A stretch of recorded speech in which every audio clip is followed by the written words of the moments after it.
Alright, welcome everyone to our ATAR Notes January lecture series and welcome to our Biology 3-4 lecture.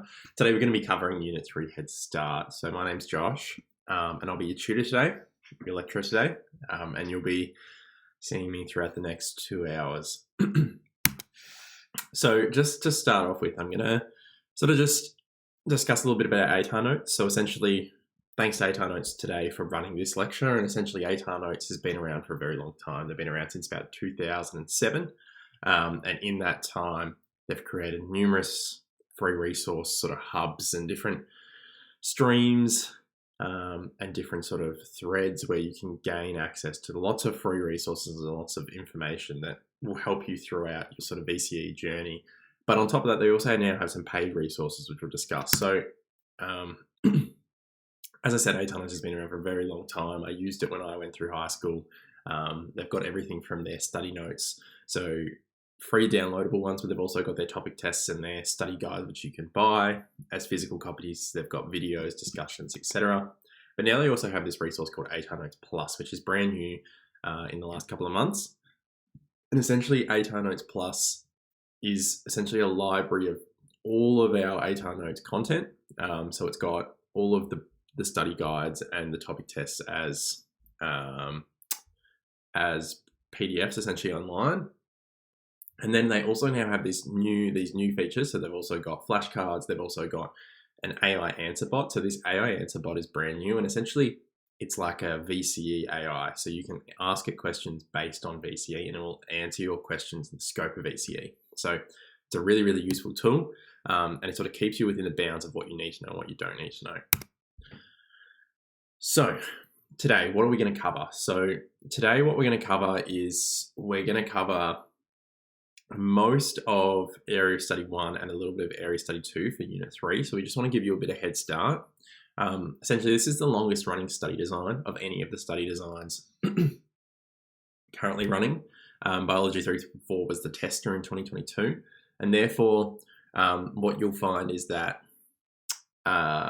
you will have the most resources out of any other topic. So of any other class, you will have the most resources. But a little bit of housekeeping, feel free. So for those of you who are at the premiere, I'll be there. So I'll be there in the chat. Feel free to ask any questions at the time. You can access the slides there and the recording will be available after the premiere, but I believe it's only available for about a week or two and then it moves to ATAR Notes Plus. So if you have friends that can't make it today, get them to watch it in the next week.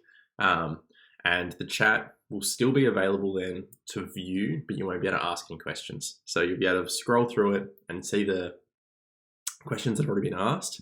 And there may be questions that you had that have already been asked. So you can scroll through there and go, all right, my question's already been asked. So I don't need to sort of go any further with that. And you can just read what I've answered to it. But a little bit about who I am. My slides are struggling for some reason. Here we go. So my name's Josh, obviously, and I graduated way back in 2018, and I'm a final year medical student. So I've done 4 years in medical school. I've done a research year, an honours year on top of that. And now I'm going into my 5th year, which is technically my 6th year at uni. I'm not originally from Melbourne, but I have 2 very lovely pets that keep me going back at home. And back in the day, back in 2018, I achieved a 45 in biology, which scales up quite nicely, but I've been tutoring chemistry, biology, and further now for, this is my 6th year. So I know the content pretty well, and it's something I sort of enjoy still. So just some quick sort of points before we start off. I know a lot of you will be heading into year 12, but there's also a fair proportion of you that will be heading into year 11, and this will be your 3-4 subject.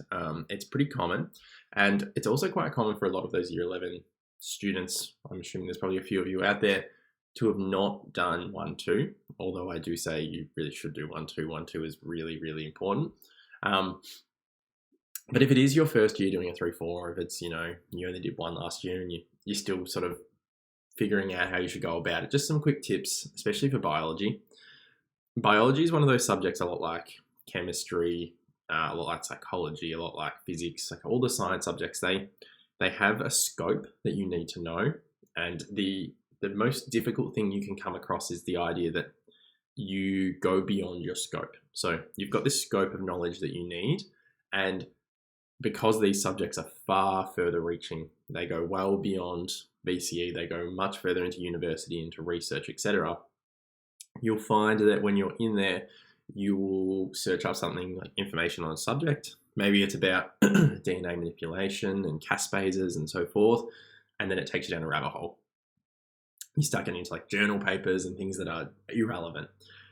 As much as I want to fuel that curiosity and I want you to learn, I want you to be active in learning, there is a point where you need to figure out, where do I need to stop? And that is where you print off the study design. So printing off the study design, especially for biology, is probably the most important subject for it, is a really important tool so that you can have it there.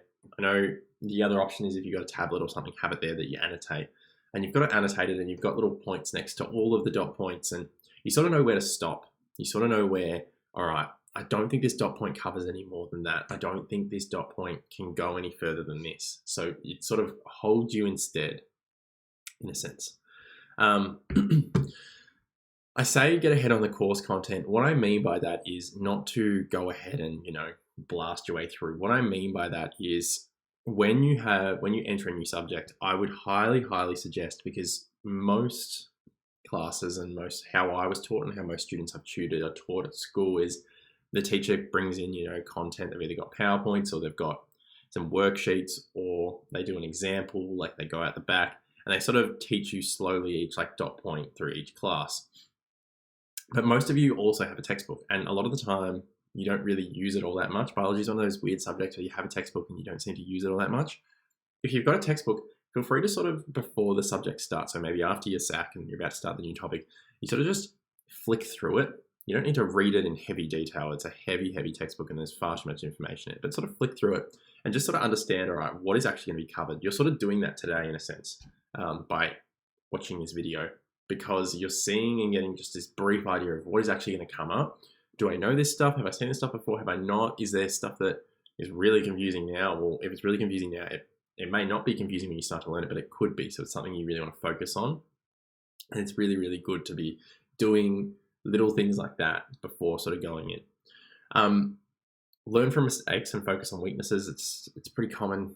It's common throughout all of VCE. It's funny, I'm not a big English person. I did not enjoy English in high school, and it's one of the subjects that I still really I see English essays and I'm like, oh, I don't like that. But even so, for me, in VCE, that was my weakest subject. So I focused on that the most. But you've also got to do that in a subcategory in terms of in each subject. So in biology, you've got to focus on the areas that you struggle with. So if there's this area like area study 1 or area study 2 that you struggle with, keep going back to it. Always ask questions. Like today, if you're in the premiere, ask questions. And then focus on you as well. So make sure you take breaks and leave time for the things you enjoy. VCE is not the be all and end all. And if you do go to university or you do go into a trade or something like that, you're going to find that life just gets a little bit harder. That VCE is just the tip of the iceberg. University is much tougher. And then if you're going into something such as a trade, or you're going into sort of like a vet course or something like that, you're going to find that these things are actually just as hard, if not harder.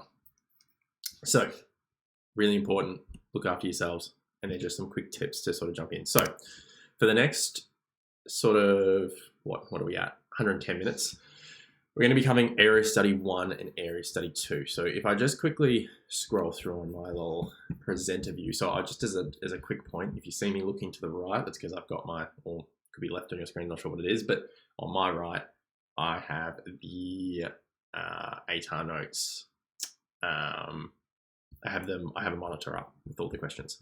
Now, if I look through, we have 77 slides, and there's a couple of practice questions sifted throughout, but those will really pause for. But essentially what you'll find is that area study 1 is probably going to be a little bit longer. We're probably going to cover that for about an hour, and then we'll probably cover the other one for about 45 to 50 minutes. And what we'll find is that as much as there is an hour on this, area study 1 is distinctly a lot more straightforward than area study 2, especially on the basis that a lot of area study 1 was already covered in unit 1, 2. Same with area study 2, but particularly for area study 1.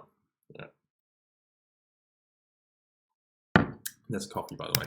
So area study 1 is all about what is the role of nucleic acids. So what we're going to look at first is the relationship between nucleic acids and proteins. So that's your first major point. So really, really important to understand. A lot of the basics need to be covered, and you need to be able to understand the basics. Biology is one of those subjects, unlike chemistry, even unlike physics, two subjects that I've done and I've tutored before. Those subjects expect the basics, and the basics they don't really ask questions on in the exam. They sort of just expect you to know it and build upon it. In biology, they expect both. They expect you to be able to answer questions purely on the basics and then on the building on. So as such, it can make the exams have easier questions, but also it can make the breadth of knowledge that you need a little bit bigger, because you need to know the basics that little bit better. You need to know those super little bits of details, especially like for nucleic acids. So nucleic acids, we understand, are the building blocks of life. They are the DNA, they are the RNA, they are that sort of information proteins that they get encoded and they make up who we are. But you need to know exactly what makes up their monomers. You need to know where the bonds are, etc. So if you see here, we've got a monomer. And in this monomer here, let me get my mouse. In this monomer here, we have a phosphate and we have our deoxyribose for DNA, and then we have our base pair. But it's really important to understand that this deoxyribose is a pentagon. It's got 5 carbons in it. So you need to shape it like a pentagon, as much as it may not be shaped like a pentagon in real life. That's how we produce it, and that's how we draw it, and that's how we say this has 5 carbons. Much as that is more of a chemistry point of view, you need to draw that as a pentagon. So you need to be drawing your monomers like this, and you need to have, really importantly, your 2 bonds coming off these 2 points here. You need to have 1 in the middle and then 2 at the bottom. And it's really, really important that it does that. It's got to do with the bonding, it's got to do with the number of carbons, etc. But that is beyond the scope, but you do need to know that they have to be bonded on those points. So that's one really key point for our monomers of nucleotides or nucleic acids. So as you can see, they're made up of a phosphate molecule, a sugar component, which is your deoxyribose, and a nitrogenous base, or you can just say base. It doesn't really matter. They're happy with both. As you can see, there is adenine, guanine, thymine, and cysteine, and then there's also uracil. So uracil is found in our RNA, and we also should know from our Year 11 or our Unit 1-2, I should say Unit 1-2, because some of you have done Unit 1-2 and Year 10. You need to know your RNA versus your DNA in terms of your double helix versus just your single-stranded. So RNA is a single-stranded molecule, and therefore it's not paired up, because that acts as sort of a temporary messenger. It moves into the cytosol, and what does it do? It goes in there and it connects in with the ribosome, does its thing. The ribosome produces protein, acting on codons and so forth. So it's really important that you understand this idea that this is a double helix and this is a single. It's your biggest differentiating factor. But then you also need to know how the nitrogenous bases work. So we need to understand that there are 2 major sort of subtypes. You have purines and you have pyrimidines. Essentially, purines are double ringed. That is essentially the only difference. And pyrimidines have 1 ring. So as you can see here in their sort of chemical structure, you've got purines with 2 rings. Doesn't really matter that you've got a hexagon and pentagon. That doesn't matter. You've just got 2 rings, and that's the most important thing.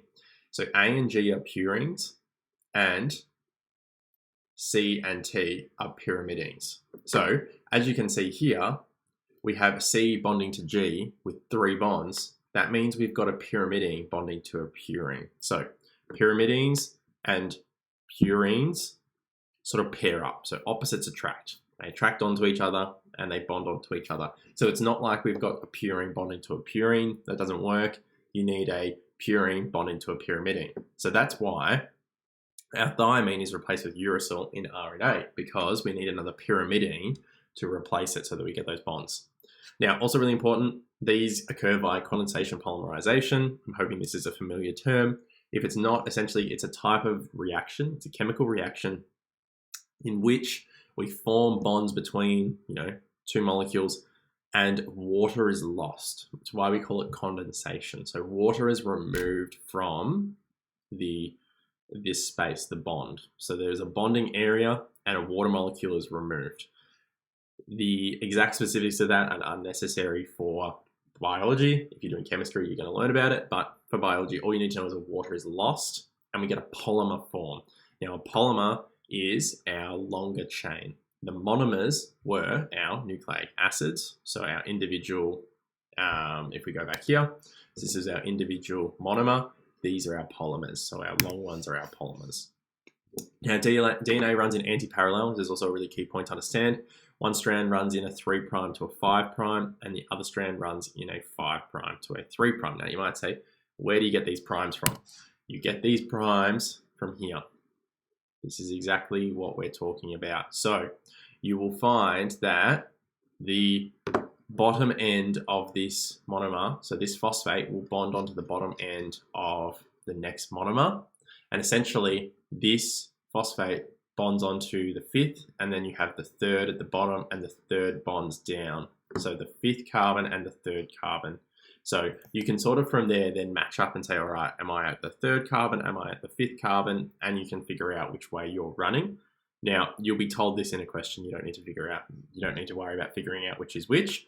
But essentially, one strand runs in a 3 to 5 direction, the other strand runs in a 5 to 3 direction. So you can sort of think of it like this is being flipped over when it's running the other way. So it runs up this way and then it runs down this way. Sort of how I like to think about it.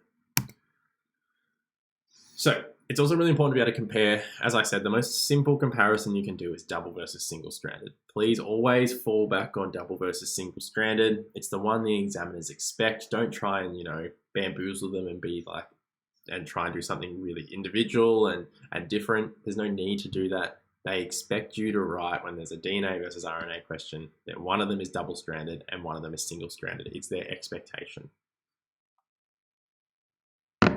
Then you've got a whole bunch of other ones that are all acceptable. So thymine versus uracil, that's also a really, really good one. I'm happy for you to go with that. Deoxyribose sugar versus a ribose sugar, also a really good one. And then this is also a great one as well, that the DNA contains the genetic code and is read as a part of protein synthesis, whereas our RNA is sort of various versions that play roles in the part of protein synthesis. It's probably not as a good one. It's probably not as good as our other comparisons there, but it is a pretty good one still. But I would still go with the top 3, especially that top one. Always talk about how one of them is single-stranded and one of them is double-stranded. It's your best way of going about it. It's also a really good image. I really like this image. This image just sort of discusses exactly what you need to see. It also has like the different pairings. And I probably didn't state enough. When you are bonding your cysteine and your guanine, there's a triple bond. So they're bonded by hydrogen bonds, but this is a triple bond. When you're bonding your adenine and your thymine, it's a double bond. Now, how I remember that is a very weird way of remembering it. But what I say is that I look at the T and I look at the G. So I know that A and T bond together, and I know that C and G bond together. And how do I remember that? I remember that C and G are both curvy and A and T are both straight. Very weird way of thinking about it. Now, how do I know that there's a double bond between the A and T and there's a triple bond between the C and G? Well, I always look at the T and the G. So I say, all right, T has 2 lines, G has 3. So G has 1 and then 1 and then 1. If you look at the A and the C, yes, A has 3 and C has 1, but I'm sort of thinking in terms of the T and the G. It's just how I remember it. It's not the best way of remembering it, but it sort of has always worked for me. So one of the good ways to sort of go about it, if you've got a better way, feel free to chuck it in the chat or feel free to utilize that over the one that I just discussed. So also from there, we need to know RNA subtypes. Now, there is far more information you will learn on these RNA subtypes. You will go into far more detail, but for the basis of today and for the basis of just giving you a brief little overview, I want you to know just one sentence about it. So we have mRNA, rRNA, and tRNA. So think of mRNA as the messenger. So messenger RNA carries the code for the production of the protein from the DNA in the nucleus to the ribosome. So essentially what it does is mRNA is the RNA that's produced in the nucleus, travels out to the cystole, all that area there with the ribosomes and so forth. So it travels out to the ribosome and it attaches onto the ribosome, and then you start to produce your protein. Now, rRNA, on the other hand, is your structural component of ribosomes. So essentially, rRNA is the component, the genetic component of ribosomes. So ribosomes have a little bit of genetic material in them. That's why they're individualized for every single person. And so essentially that comes from your rRNA, and we've sort of referred to that as ribosomal RNA. And then tRNA, it sort of is a bit of an odd one. It's this weird, I don't even know how to describe that. It looks a bit like a trumpet shape. And tRNA has the ability to transfer a amino acid. So it has a spot to attach an amino acid up here, but it also has a spot where it has 3 bases. So it has 3 nitrogenous bases on it. Now those 3 nitrogenous bases are the opposite of our amino acid. So being the opposite of your amino acid, their ability to sort of bind to an mRNA and figure out, all right, well, I bind here, so therefore I need to carry my amino acid to the ribosome, etc., is how that works. So essentially, transfer RNA doesn't have an amino acid always bound to it. It sort of travels around as it is. It's got its nitrogenous bases, and then once a ribosome, it goes into a ribosome, attaches an mRNA that it meets with, and it goes, oh, actually, I work. It's sort of signaled. It goes and gets its amino acid. It brings it back. It reattaches, and it does puts its amino acid into the polypeptide chain. So then we're going to move into, so that was all just the basis of, your genetic material. But what about from a more polymer side of view? What about from like a bigger point of view? There's lots and lots of DNA. So what do we talk about with all of that? So essentially what we have is we need to know about gene expression and how do we actually express a gene and how do we actually work them. So first of all, what is a gene? A gene is a particular sequence of bases of DNA coding for a specific polypeptide chain. Now, really important point, and something I probably should have discussed right at the start. Biology is definition heavy. These definitions you all need to know. And it's a bit frustrating at times. Feels a lot like a psychology class. I think it's very similar, or like a health and human class. It is very similar. It's very, very definition heavy, and you do need to know it. Now, essentially, genes are inherited from parent to offspring, so that's why you would look like your parents. And we also refer to spots as the locus. So this is a fixed position on a chromosome where a specific gene is located. So we understand from Unit 1-2 that we have chromosomes. So chromosomes are essentially the genetic material in your body. And these chromosomes, you get X from your father and you get X from your mother, and you have 2X. And essentially these chromosomes all have a specific code on them. So they all have something specific that they code for, and they essentially get larger and smaller. So you start at 1, go down to X and Y, and you start really big and you get really small. And essentially these chromosomes, as we've been able to study them, we found that there are specific positions on each chromosome that have specific genes. A lot of the other genes are sort of mixed around and they sort of just end up where they end up. But there are specific positions on some genes, on some chromosomes that have a gene, and we can essentially go to that chromosome, take that gene, and go, all right, what's going on? So that's something to do with and how we sort of work with things like genetic testing. And then we have gene expression. So this is the transcription and translation of a gene. So the process in which the genetic DNA is converted into a functional 3D protein. And then we have degeneration or degenerate. So this is essentially a bit of an odd term. So degenerate is referring to our sort of amino acid coding. And it's something that, I think I have put it in here. I may not have put our coding in here because I feel like it was something that was a bit extra.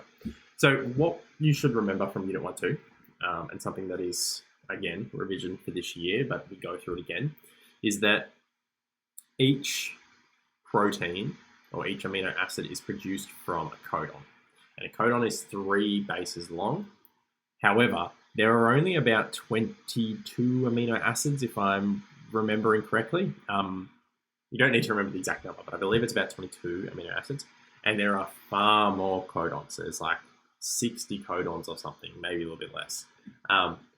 Essentially what that means is that there are multiple codons for some amino acids. Some amino acids have multiple codons for them. They have 3 or 4, and that's what we refer to it as degenerate. So essentially, our DNA didn't need that many bases. It didn't need that many codons, but we didn't have a way around it, so we did it. And so therefore, there are lots of degenerate areas of our DNA where they just have codons that are different but are the same, and it's a bit of a waste of energy.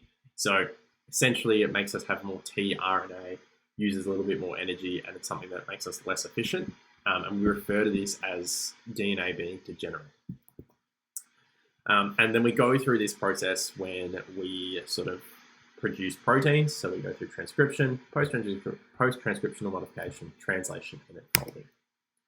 So let's talk about transcription first. So I'm just going to put this out there. This has been in biology for like 15 years, this process of protein production, and the steps in it have not changed, and their expectation is you learn every single step. And you might say to me after looking at these slides, and I don't know why the 3 popped up, obviously I had an issue with my animations. You're going to say to me, this is so much information. How am I meant to remember this? You just have to keep going through it, and then going through it, and then going through it again, and then continuing to go through it. This is one of those things where you just have to sit there and go, all right, I'm just going to do heaps of questions on protein transcription and protein translation. And the more you do it, the better you get at it. So you'll note here that we have transcription first. And essentially transcription is the process of producing our mRNA. So we start off with your DNA first of all. So you need to have your correct DNA. But essentially what happens is an RNA polymerase, an enzyme, binds to the promoter region of a gene to transcribe on the template strand of the DNA. Now, I'm going to show an image of this at the end, and it'll make more sense. I'm just going to talk through it first. Just put it down on the page. The RNA polymerase molecule unwinds the DNA and moves along the template strand, reading it in a 3 to 5 direction, while synthesizing RNA by joining ribonucleotides. So ribonucleotides in a 5 to 3 direction. Remember that strands are anti-parallel. And then when the RNA polymerase reaches the end of the gene, which is the termination sequence, the pre-mRNA molecule will be released as a complementary strand to the template strand and has the same sequence as the coding strand. So this is all really confusing. This is the first time you've seen this. You're going to be like, what the heck am I looking at? So essentially you have some DNA, and DNA is really small, and RNA polymerases are quite large, so they take up a lot of room. Essentially what happens is an RNA polymerase sort of comes into your nucleus and it moves around, and then it's signaled from elsewhere to say, hey, we need this protein. We need this protein. This protein is found on this chromosome and this gene. It goes, cool, travels there. It goes there and it finds every single gene has a promoter region. So a promoter region is a non-coding region where the RNA polymerase can attach itself. So it's at the start of the coding strand and the end of the template strand, if you like to think of it like that, but it's really at the start of both strands. It's just before it, and essentially what it does is it's an area where we don't really code for anything, but we can attach to it. So we attach our RNA polymerase to that region, and essentially when it attaches to it, it's then bound on. It then starts to move along, and as it moves along, it unwinds the DNA. So it is able to break those hydrogen bonds. Those condensation reactions, it does the opposite. It does hydrolysis. So essentially hydrolysis is where it breaks it. And it puts some water in there. Essentially it breaks up those bonds. And essentially as it breaks up those hydrogen bonds between our bases, we start to see this sort of DNA unwind a little bit. And it goes, all right, let's start making a copy of our coding strand. However, remember that if you have a coding strand, your coding strand, if I went to go make a copy of it on my coding strand, I'm going to get the complete opposite, because remember that we don't have A's attached to A's. We have A's attached to T's, and we have C's attached to G's. So if my coding strand goes A, T, G, if I copy that strand, I'll get T, A, C. So I've got the opposite, and I don't want that. So how do I get around that? Well, I get around that by coding the complete opposite strand. And DNA is anti-parallel. DNA has 2 strands. It has a complementary strand. So why don't I just copy the complementary strand? So that's what it does. It copies the complementary strand. So it enters and goes, all right, this is the coding strand. This is what I want. But if I can make that by copying this strand, well, that's a better way of doing it. So essentially, it copies on the complementary strand. And it copies along in 3 to 5 direction. So it will always jump on the 3 end of the complementary strand, and it will produce one in a 5 to 3 direction, so it needs to produce it in the opposite direction. Essentially, it moves along, so it goes along and it continues to unwind the DNA as it moves along because it's attached on, and then it actually rewinds it up at the end. So you don't need to worry about that. It puts it all back together. Essentially, as it moves along, it will find eventually a termination sequence. So it will read each sequence before it sort of starts to produce it, and eventually it reaches this point where it reads a termination sequence, which we'll discuss in a little bit, and essentially goes, all right, well, then I'm done. So then it deattaches. So it sort of starts to wind up the whole thing, and it pulls itself off. And essentially, your mRNA is done. However, we refer to this as pre-mRNA because we haven't gone through post-transcriptional modification. So these are the 3 steps you need to know. Now, these are in super detail, but there's a couple of things that I've highlighted in different colors, or I've just highlighted here. You need to mention these distinctly. These have to be distinctly mentioned. There is no way that there's no way you can get around answering a transcription question without mentioning these 1, 2, 3, 4, 5, 6 things. So those 6 things cannot not be mentioned. That makes sense. You cannot answer a question without mentioning those. So when you go about answering these questions, you can write them however you would like. You can write out this process however you see fit, but it needs to be answered essentially in this way. You need to have those points. So then we move on and we go to post-transcriptional modification. So eukaryotic, I always butcher that word, eukaryotic cells undergo 3 important types of post-transcriptional modification within the nucleus. Really important. It cannot leave the nucleus until this has happened. First of all, introns are removed and exons are spliced together. So introns are essentially non-coding regions. Now, you might say, well, intron sounds like in, so it sounds like it should be like on it. But no, think of it like interruptions is how I think about it. So interruptions, so if they're interruptions, we don't want them, so we remove them. So introns are non-coding regions, they're interruptions, we get rid of them. Exons are coding regions. So remember, exons are expressed. So exons expressed, introns interruptions. This means that mature mRNA is actually a lot shorter than pre-mRNA because there is actually a lot of introns in there and they remove them.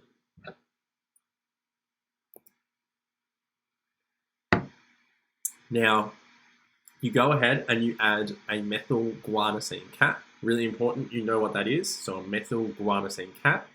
And this is added to the 5' end. So you need to know that a methylguanosine cap goes on a 5 end. And then you add a poly A tail at the 3 end. Now, how do I remember which one's 3 and which one's 5? A goes before any of the other letters in the other one. So I always think of because it's such a big deal that they make the A uppercase, I don't know why they do it. There would be a genuine explanation that I just haven't learned. But essentially, you've got this poly A tail. A is first, so I always think 3 is before 5, so A is going to be at the 3 end. Again, not the best way of remembering it, and you may have a much better way of remembering it, but that's how I go about it. Now, what's really important is once these modifications have taken place, the RNA molecules mature, and it can move to the ribosome. But this may also be referred to as, you may also hear this referred to as exon splicing. And why do we refer to it as exon splicing? Is because there's this phenomena that we've learned over the last 20 years that one gene can code for multiple proteins. So when this first came out, we were so confused and we sat there and went, why is this happening? Why is one gene coding for multiple proteins? Well, it's this idea that let's just call this our pre-mRNA here. We've got 1, 2, 3, 4. Every now and again, exons get spliced out or they get removed. And we were like, why are exons getting removed when they're coding regions? And then every now and again, our exons that were kept were not put in order. Sometimes the order of them was changed, and it was distinctly changed. When this happened in the nucleus, there was distinct mechanisms that changed the order of the exons. So what we found is that sometimes our genes express multiple proteins because their gene has so many exons that sometimes they splice some of them out, sometimes they keep them all, sometimes they put the exons in different orders. It's very, very confusing, and it's why the whole gene coding mission that we've gone through to sort of use genes as a better, medicine, a better predictor, is still in its infancy, because the way the body does things like this is well beyond our scope of ability to predict, and way beyond the scope of our ability to sort of work with still. And it's very, very interesting, and it's very incredible what the human body does. Now, then we go on to translation. So translation is a little bit more simple. I've got an image in the next slide. That's why I just put it all out there. Essentially, there's a lot of steps in it, but it's far more simple. Essentially, what happens is your mRNA migrates to the ribosome from the nucleus, and it enters the ribosome at the 5' end. Now, that should be in bold. It's really important you know that the 5' end goes in first. So think of the cap at the front and the tail at the end. You know the tail's at the 3 end because it's the poly A tail. So it's obviously going to go at the end. Now, your start codon, which is AUG, you will know that by the end. You do not need to write AUG, but you'll just know it, so you will.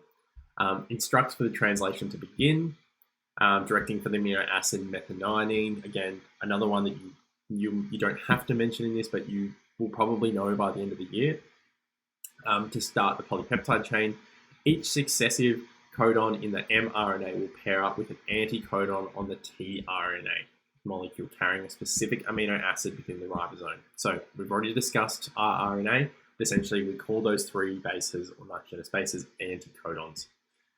The process continues with more codons and anticodons pairing, resulting in amino acids being carried by the tRNA, being added to the growing polypeptide chain via peptide bonding. This is condensation polymerization. You need to mention peptide bonding and condensation polymerization. You also need to mention it's called a polypeptide chain at this point, not a protein. And then once a stop codon is reached, translation will cease and the polypeptide chain will be released. Full stop. You can even say it will be released for folding. So whatever you want to do. That is essentially what you need to write. Now, this one's a lot more simple. As much as there's probably more information, there's more things you need to write, it is actually kind of feels more simple. It makes sense. Unlike our sort of translation one, it's a little bit, transcription one, it's a little bit more confusing. But essentially, this is what it looks like. As you can see here, you have your 5' and your 3', so we're traveling this way, and then these codons are jumping on this way. So you had this one jumping on, etc., etc., etc. And as you can see, as it continues to move through, this one will jump onto there, this one will jump onto there, this one will jump onto there, and this chain continues to move through. And essentially, you've got your polypeptide chain here, you've got your ribosome here, and you've got your anticodon. So it's a really good way of sort of visualizing. I really like this image. I don't know where this image is from, but it's a really, really good image. So good way to go about it. And then the most interesting part is that we then have levels of folding. So then we even go to the next step, and we understand that at the next step, we have our protein, we have our DNA, sorry, our proteins. I don't think it's DNA, proteins. Then they go and manipulate themselves even more. And they do these funny things, these funny different little folding things that, to me, it's so baffling to think that there's so many different steps that these proteins go through that these genes will always produce if it's producing the similar protein every time, these proteins go through all these different steps and still they do them exactly the same. And yet they can also go through them completely differently and produce something else. So there are 4 levels of folding. Again, you need to know this in lots of detail, but we're going to go through it pretty briefly. There's primary, secondary, tertiary, and then optionally, there is quaternary. So a protein can end at tertiary or quaternary. It doesn't have to end at tertiary. It can go to quaternary, but it cannot end at primary or secondary. It doesn't work. Now, at primary is our production of our polypeptide chain. So we're pretty used to that. That's just what was produced in the ribosome. Secondary is where we start to actually get a little bit of folding. So we get our localized coiling, which we call alpha helices, and we get some pleating, which are called beta pleated sheets, and this is due to hydrogen bonds. Then we get tertiary bonding. Now, tertiary bonding is essentially where our overall 3D structure of the protein forms, and it's between amino acid residues. So you'll hear amino acid residues a lot. It's essentially each amino acid's specific little thing. So every amino acid is very similar. They're all called alpha amino acids in the body. They all have a carbon, and then they all have an amino group and an acid group. So they have those two things. All of them have it. And then they have their own little side chain, and they have their own side chain that we call the R group. That R group is individual to each amino acid. That is what we refer to when we say amino acid residues. Those aspects are doing their own thing. They're having their own interactions and having their own bonding. Now, what you'll find here is you get disulfide bonds and ionic interactions and a few other little special things. And then you also can sometimes go to quaternary. This is when you have multiple tertiary structures bond together. When you have multiple tertiary structures bond together, you get one big protein. Now, essentially, you don't need to know any bonds that are involved in that, but there are some specific examples that you'll learn throughout the year of quaternary proteins. Now, what's also really important is to understand these words of genome and proteome. So genome is the number of genes in the human body. The proteome is the totality of proteins expressed within the cell, tissue, or organism. So it's the number of essentially proteins that we have in the body. Now, why is the proteome bigger than the genome? Because of all of that post-transcriptional modification, all of the different folding, the fact that genes can produce more than one protein. So when you have X amount of genes, but then all the genes can potentially produce more than one, you're going to have more proteins than genes. You also really need to know your types of proteins. Again, we're not going to go through this in super detail. I'm just going to have this up here, something that you can read through in your own time. It's available in the slides. You're also watching the video now. You do need to know the different types of proteins and at least probably one example for each. It does say in the study design that it doesn't explicitly want you to know examples, but in the past they sort of have expected you to know examples. So sort of just know one example for each. There's some pretty straightforward ones here, as you can see, sort of like hormones. You can think of either like insulin, or you could say something like testosterone or estrogen. If you're talking about enzymes, there's so many enzymes you can talk about. You're going to learn so many throughout the year. You could use like RNA polymerase, for example. You've already just learned about one. Structurally, I like to say like collagen. So collagen is just structurally, it's in your skin, it's in your muscles, it's everywhere. And then transport, you think of like protein channels in your cell membrane, something we're going to talk about. Contractile, actin and myosin. This one comes up not very often, so don't really worry about this one too much. Immunological. I always butcher that word as well, as you can tell. You're going to learn a lot about this. So this is going to be, I think this is in semester 2. It's been moved. It was in semester 1 back when I went through, but it's now in semester 2. I have been tutoring this, and I always just forget the locations of subjects at the moment.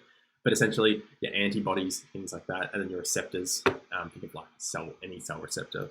Pretty straightforward sort of operation. Now, just very, very quickly, you do also need to know how prokaryotic cells do gene regulation, and this is through an operon. Now, in the past, they wanted you to know about the LAC operon, and now they want you to know about the TRP operon. So if you see a lot of questions that work off the LAC operon, which is the lactase operon, that's because it was the example they did in the past. They can still ask you about it, but now they're specifically saying they want you to know about the TRP. If they are to give you a LAC operon in an exam, they give you a lot more information. So essentially an operon is a segment of DNA containing a group of genes that are transcribed together in prokaryotic cells. So prokaryotic cells, remember, they have their circular DNA. They just have one. They don't have chromosomes. This is separate from the promoter, where the RNA polymerase binds, and does not exist in eukaryotic. So essentially you've got a promoter region, and it's usually right at the front. Then there's a bit of a gap. Then there's an operator region, where the operator region is really interesting. You can either have a repressor or you can have a promoter. What that means is that further down or further before, you have this gene that is transcribed, and it produces either a protein repressor or a protein promoter. Now, what that means is that in this region is where your polymerase binds. So your RNA polymerase binds here, because your RNA polymerase then wants to go through. It goes through this leader area, which don't worry too much about, and then it encodes, so it produces mRNA for all of these genes, which are structural genes, and then all of these mRNAs end up actually joining together, and they produce one big mRNA. Essentially, why this is a bit different is because this repressor protein is always available. It's always being produced, But essentially, this repressor protein in TRP does not repress the region, does not stop the region from being able to bind a polymerase unless TRP is present, because TRP is a type of amino acid. And if there's too much TRP, it's toxic to the cell. However, TRP is produced. So it's amino acid that prokaryotics don't intake. They actually produce it themselves. And so they're always producing TRP. They're always producing this amino acid. They're always going through and producing this TRP. So essentially, TRP is continually producing this TRP.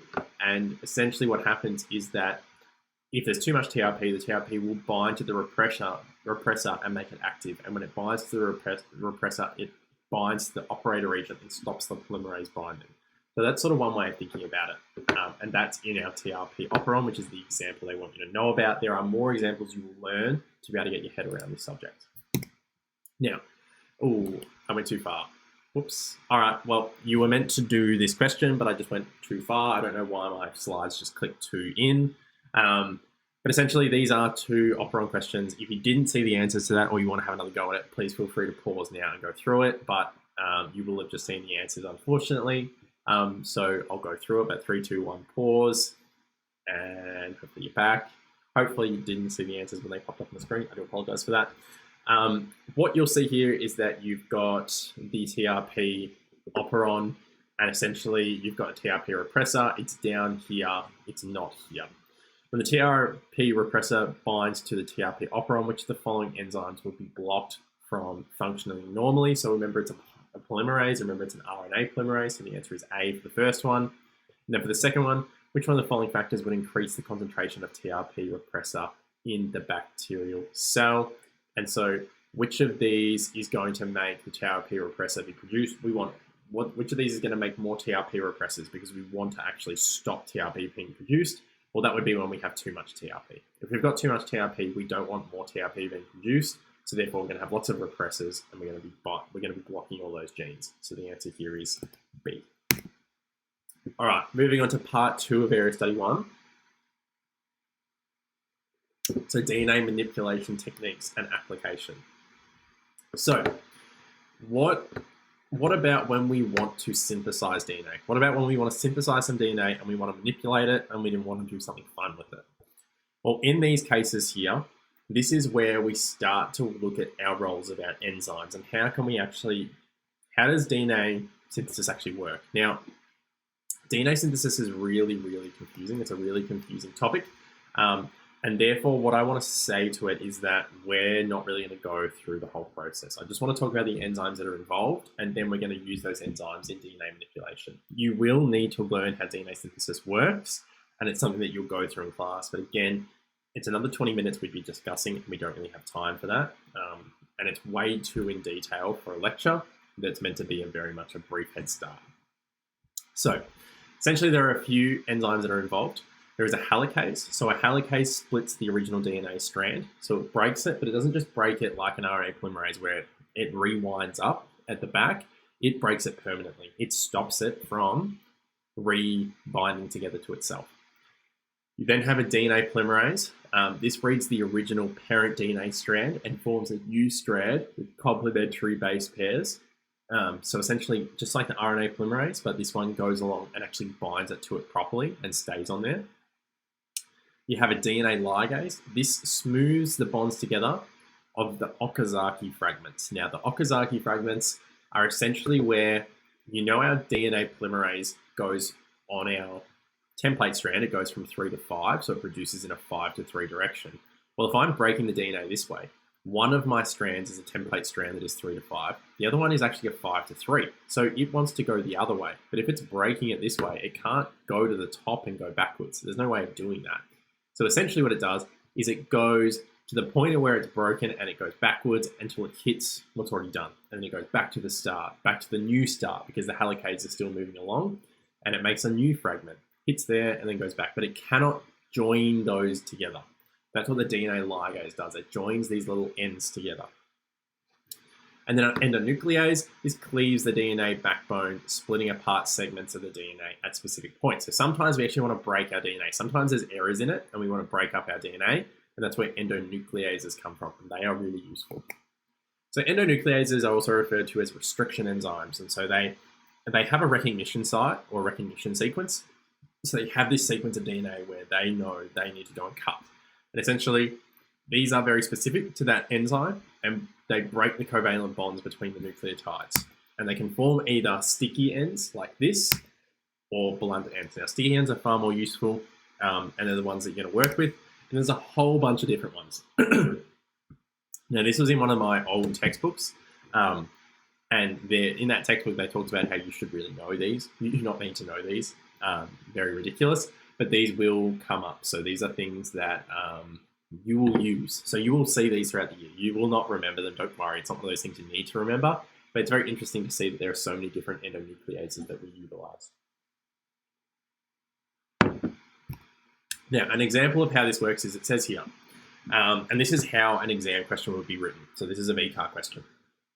It says here that you've got genetic engineers are using restriction enzymes. These are the ones they've given you. It says consider the length of the double-stranded DNA with the sequence here. Adding echo R1, so echo R1. So now I don't need to worry about any of these last three, just the top one. To a solution containing one copy of the stranded DNA produces. So I've got a length. This is all I've got. It's not a circle, it's just a length. And it wants me to put this echo R1. So I need to find a GAATTC. So GAATTC. So I found my sequence. Remember, it reads in a 5 to 3 direction. You cannot flip this around. It has to go in a 5 to 3 direction. So GAATTC, 5 3 direction. And again, it's flipped on the other side. So there's my segment I'm cutting. If I get my pen out, now this will be really terrible because it's a little bit laggy when I get the pen out. But if I go GATTC,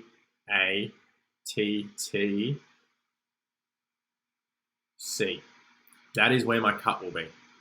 That is the only cut I will make, and there is no other spot I can. You might say to me, but what about the GAT? Or it doesn't get to the C. We don't know. It doesn't get there. So that is the only cut that I will make throughout this entire section here. So as you can see from this cut, I have a strand here and I have a strand here. So essentially, I'm left with 2 fragments of double-stranded DNA. Now, those 2 fragments have a sticky or a blunt end. They have a sticky end. So my answer here is A. So from here, we can then use our endonucleases and this new technology we call CRISPR-Cas9. So CRISPR-Cas9. Some people call it CRISPR, or like they have like a space between the CRISP and the R.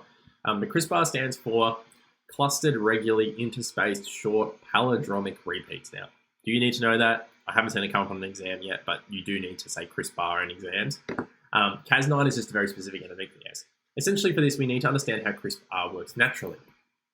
So in a natural setting, a bacteria is attacked by a virus where the virus inserts its RNA and DNA. So what we're talking about here is Cas9 is found in our sort of bacteria-virus interactions. So we have a bacteria, it's attacked by a virus, and we know that viruses try to insert their own DNA, RNA to then sort of take over the cell. The bacteria then takes the nucleic acid and turns it into its own genome. So the bacteria has now been taken over by the virus. When the virus attacks again, the sequence is transcribed and merged with an endonuclease called, conveniently, Cas9. And due to the transcribed strand being complementary to the viral genetic material, the Cas9 can easily detect and destroy the virus. So Cas9 is essentially like an immune system for bacteria against viruses. And it's very interesting because it's something that humans don't really have all that well.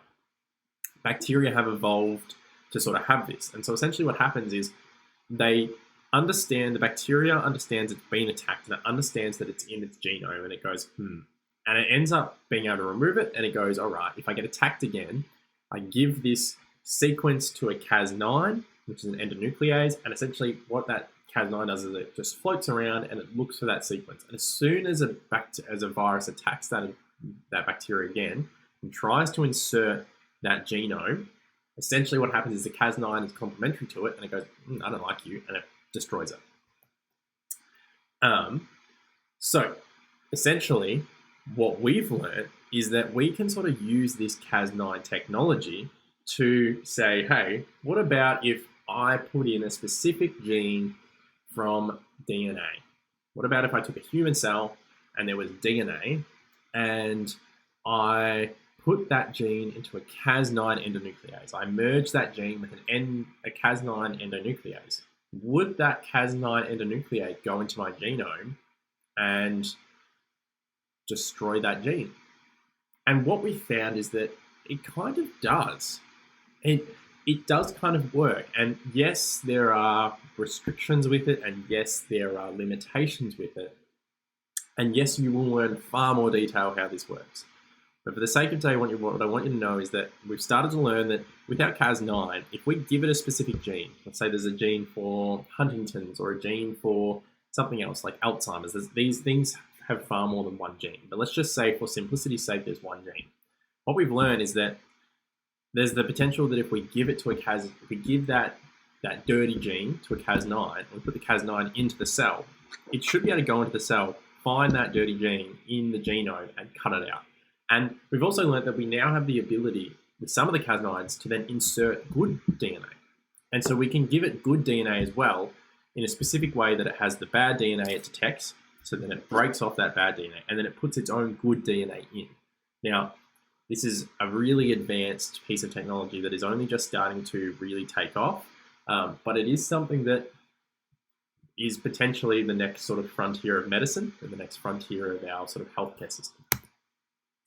Now, from here, we need to first of all figure out, well, how do I find what DNA I want to work with, and how do I know who has the DNA that I want to cut out and so forth? Well, what we call this is DNA profiling, and DNA profiling is sort of made up of two steps. There's a PCR test and there's gel electrophoresis. Now, we all know what a PCR test. We've all been there. We're all old enough to remember this. What was the best time of our lives? When we woke up at 10 a.m. and did absolutely nothing. We all remember that time. Now, PCR is a molecular technique whereby DNA is amplified. So essentially what we do is we swab, so with viruses we swabbed, and then we amplify that sample to see if there was that DNA sample in there. This is essentially when we need a large quantity of DNA in order to examine it. And essentially the ingredients are, you need a DNA primer, you need a DNA nuclease, you need a Taq polymerase. Now, a Taq polymerase is essentially a DNA polymerase from a very specific bacteria. Now, Thermus aquaticus, I want you to think about that. Where do you think a Thermus aquaticus comes from? Hopefully you had a little think. If you need to have more of a think, feel free to pause. But it comes from like natural steam vents. So those natural like hot springs, the natural steam vents. That's where that is found. So Thermus aquaticus, I can never say it properly, whatever it is, it has the ability to survive really, really high temperatures. So it wants to live in like temperatures of like 80 degrees. And so that's why it's really useful in this, and that's why we'll work with it. And it also has, the other ingredient you need is the DNA sample. So essentially, PCR works in this three-step method. You essentially mix your DNA sample into the PCR and you heat it up. And essentially what that does is it denatures the strands, and essentially what it should do is break them apart and make them single strands because it's so hot. You then cool the sample down, but you put primers in. So when the primers are added and you cool the sample down, the sample then wants to join back together. But these primers are little like they're like codons. They're little like three base parts of DNA. They go in and they join onto the two strands. And then when the two strands try to join together, there's like these points that are already filled. And they're like, why can I not bind together completely? I don't like this. And so they don't bind together. If they can't bind together completely, they don't want to, so they don't. The sample is then heated back up to about 72 degrees. And when it's backed up to about 72 degrees, the Taq polymerase, that's its ideal temperature. It starts to act. So we add it in and it goes, I love this. And it goes through and it makes a new DNA strand. And then we continually repeat this. So the Taq polymerase goes along, and both of those strands that only had a couple of primers on it, essentially what it does is it fills out the rest of the strand, then you have 2 strands, and then you go through the process again. Then you have 8 strands, and then you go through the process again. 4 strands, and then you go through the process again, then you have 8, etc. It doubles every time. So it goes like this. So it goes 1, it goes 2, and then it goes 4, then it goes 8, and it just keeps going and going and going and going. So from there, we then have lots and lots of samples. Well, then we want to figure out what we have. Well, we figure that out through gel electrophoresis. Now, I'm not going to go through this again in super detail. But again, gel electrophoresis is this really interesting process that DNA has a slightly negative charge. And so if we are able to put it in sort of like a solution, or like just an area where we put it at one end and we let it move at its own pace and then stop it, it's going to move towards the positive end. So essentially what we do is we have these wells at the top of this gel. And at the top of the gel, in the first sort of column, we'll put standards. So we'll put standard DNA samples that we know. So we know where they're going to end, and we know what they are. So we know this is the virus. We might say like, oh, so this one here, this is the virus DNA. So if I know by running my gel electrophoresis, it's going to end up around here. I know this is my virus one. Therefore, if any of these samples here end up lining up with this, I know they have the virus. So then what you do is then put all your samples in these wells, and the samples, you let it run. And essentially, the smaller pieces of DNA are going to move quicker than the larger pieces of DNA. Remember, each sort of DNA sample is going to have a different length. They're all very different. And the smaller ones will go quicker. Why is that? Because this gel is built like a spider web. And so being like a spider web, the smaller ones are able to sift their way through it a lot quicker than the bigger ones. The bigger ones, they get stuck. They're trying to get through and they're really slow. So you run it for a certain amount of time, and then you end up with these little samples at different spots. Now you also have to put in, what do you call it? You also have to put in like these illuminators with the DNA. So essentially they attach to the DNA and they illuminate it. So then when you finish it up, you put a special light on it and you can see what's going on. But that's essentially how it works. You also don't want to run this for too long. If you run this for too long, what do you think is going to happen? Well, if you run it for too long, you're going to end up with all your samples at the bottom. Like you're going to have nothing left at the top. All your samples are going to end up at the bottom, and it's a bit of a waste because you'll just have all this smudge at the bottom. So they are the 2 steps of figuring out what you have. But then how do we go about, working with our DNA? So we talked about CRISPR, Cas9. We've talked about, profiling our DNA. What about some other little points? What about if we wanted to produce a protein from our DNA? Well, let's talk about a really key example. This is an example that in the past they've explicitly wanted you to know. They don't explicitly mention in this study design, but I still think it's really important you understand how this works, because this is a really good example of evolutions in medicine and evolutions in biology. So type 1 diabetes. So type 1 diabetes is an autoimmune condition, and it's present in mostly young adolescents, and then obviously people who have lived with it since young adolescents. There's lots of adults with it and they've just lived with it. But it's usually a bigger deal in young adolescents because that's when it pops up. It pops up usually when someone's between like 10 and 13 or even a little bit younger than that. And essentially what happens is it's when the body decides, I don't like my pancreas. And it just decides to attack the pancreas. And that's what it does. That's literally just what happens. One day, the body has specific genes and some specific differences, and it goes, you know what, I don't like my pancreas. And it just attacks the pancreas, and it attacks the beta cells, and it destroys them. And when these cells are destroyed, these were very, very vital in producing what we call insulin. And so once destroyed, no insulin's produced. And when you don't have insulin, your body doesn't get signaled to absorb glucose. So essentially what happens is you eat something, and there's glucose in your body, and your body goes, I don't really want to do anything with that because it doesn't have insulin. So until the 1920s, type 1 diabetes was a death sentence. And essentially what happened is you just died. If you had type 1 diabetes, you barely lived past 16. You literally just died. But eventually some very smart scientists discovered that insulin was the key to this, and that for some reason these people didn't have insulin, and we didn't really understand why they didn't have insulin. And so then we begun to harvest it from other animals because we thought, what's the best way we can get them insulin? Well, what if we took it from other animals? And given farm animals are killed pretty regularly, they thought, why don't we use farm animals? We don't use the pancreas, we don't eat it. it's usually pretty acidic and pretty toxic, so we don't eat it. So what they did is they went into the pancreases of dead animals, particularly pigs, and they took out the insulin. And that's what they did. And they took out insulin and they started giving it to people. And they started discovering these people would live to 20, 25.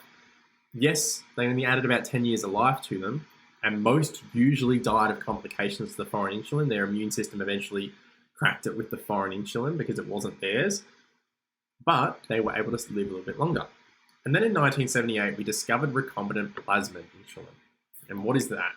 So what is a plasmid? So a plasmid is essentially a non-chromosomal extra double-stranded DNA found in certain organisms, usually found in bacteria.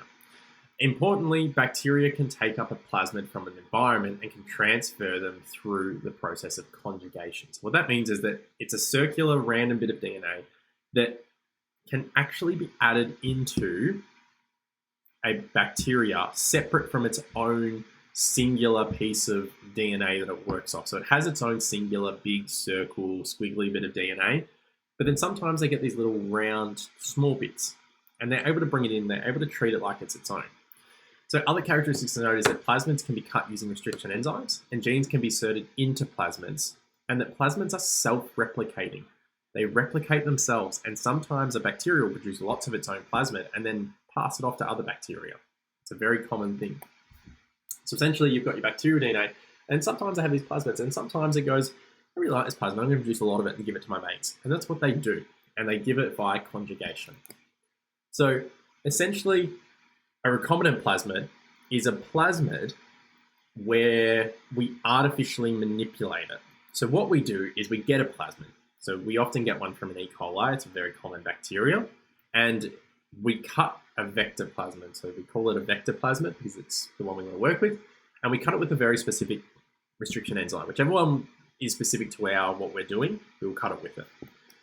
We then find the gene that we want to work with. So the gene we want produced. So let's say it's the insulin gene. So as much as those with type 1 diabetes don't produce insulin, they still have the insulin gene. They still have it there. They just don't have the cells to work with it because their pancreas has been destroyed. Well, not destroyed completely, but their beta cells in their pancreas have been destroyed. So they have no ability to work with this gene as much as they have it. So we get that gene. So we usually get a sample from someone with type 1 diabetes, and we cut out that so the insulin gene. So we find that insulin gene, we cut it out. We go, yeah, I want that gene. We cut out the insulin gene.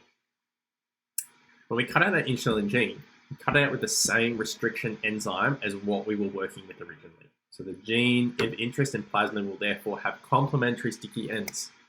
We then combine the plasmid and the gene. And add ligase, so the gene will be incorporated into the plasmid. So essentially what we do is we combine the two. And we now describe that plasmid as recombinant because it now has both the gene, it's now a new plasmid, it's still plasmid, and it's got the gene that we wanted. It's got that gene that codes for insulin. So essentially, as well, sometimes, and we do this in sort of lab experiments, we also add a second gene. So we add a second gene, and that gene is for antibiotic resistance. It's usually incorporated into the gene along with the gene of interest. We usually do this on the basis that we want to know which plasmids have actually taken up genes, because sometimes plasmids just self sort of close. So you've cut it with two sticky ends, so they just close on those sticky ends, and they don't actually take anything up. So the way that we test they've taken something up is we have an antibiotic resistance gene in there as well. And if it takes up, we then put an antibiotic in there, so then we get these plasmids, and we put them into bacteria, and then we put the bacteria on a plate and we put it with some antibiotics.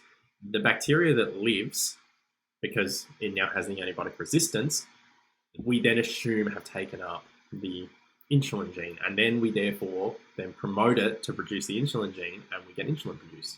All the other bacteria we don't really care about because it didn't take up any genes. And sometimes other genes to allow for the selection, such as LAC-Z, are targeted for inactivation. So there's some other genes that will sometimes inactivate or so forth, but we'll try and test that out. And there's loads of detail to this. There's loads and loads. This is a really complex process. But essentially, the bacteria, to be transformed, you have to, essentially, to put the plasmid in, you have to either heat shock it or electrically shock it so that the membrane then allows the vector to come in. Because the bacteria usually picks and chooses when it wants to take a plasmid up. We kind of can't make them do that without sort of shocking them, without hitting them with some heat or hitting them with some electricity. And essentially what it does is it creates holes or it destabilizes the membrane, and essentially the vector plasmid goes in. The transformed bacteria is then grown on agar with antibiotics to ensure the bacteria that grows has the recombinant DNA with the gene of interest. So if it has the gene of interest and it has taken up a plasmid, we're therefore going to get antibiotic resistance.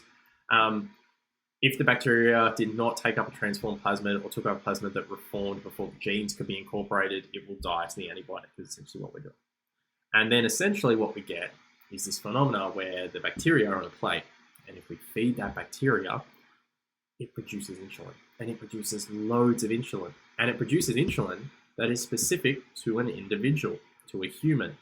So in 1978, we discovered this, and we started injecting insulin that was human insulin from bacteria. And what happened? These people stopped dying. These people lived.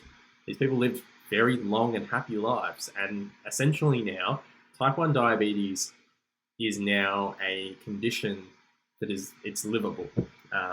You don't die with type 1 diabetes anymore. You can die with type 1 diabetes, and these people don't live a normal life, but you can very much live a very long and happy life with type 1 diabetes. It's a lot like a lot of our other conditions these days.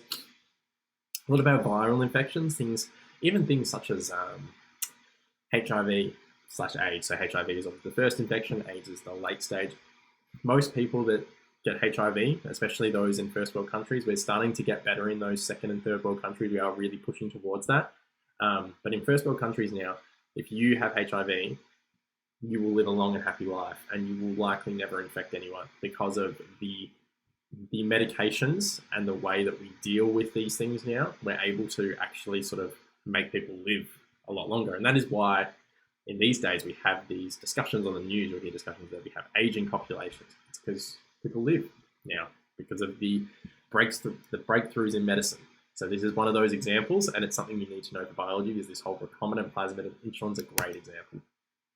Now, this is a really good practice question, although we are starting to push a little bit for time because we are 72 minutes in and we're not on to Area Study 2, so I'm just going to skip this practice question. If we have time, I'll come back to it. This is a VCAR question. You can feel free to have a go at it in your own time if you'd like. So, I'm just very quickly going to move on to GMOs. This is our last part of Area Study 1. So, GMOs are essentially any organism that has had its genome artificially altered. So this means that we've gone through and we've altered its DNA, or we've added some DNA. So essentially, this can be through the addition of a gene. This can be through the modification of a gene. This can be through the knockout of a gene, so the loss of function. Transgenic organisms. Sorry, it's something right. Are an organism that has had its genetic information from another species inserted. So, really important. A GMO is anything with, why is this? Yeah. If I go this one. So, a GMO is anything with modified DNA. Oh, that's why. All right, back. Sorry. So, a GMO is anything with modified genes. So, it could have added in a gene from its own species. It could have had a modification of a gene. It could have had a knockout of a gene, whatever. Transgenic organisms are GMOs. So all transgenic organisms are GMOs. Not all GMOs are transgenic organisms. Transgenic organisms are a subcategory of GMOs, and they are ones that have an organism that has genetic material from another species inserted in. So another species' DNA is inserted into its own DNA.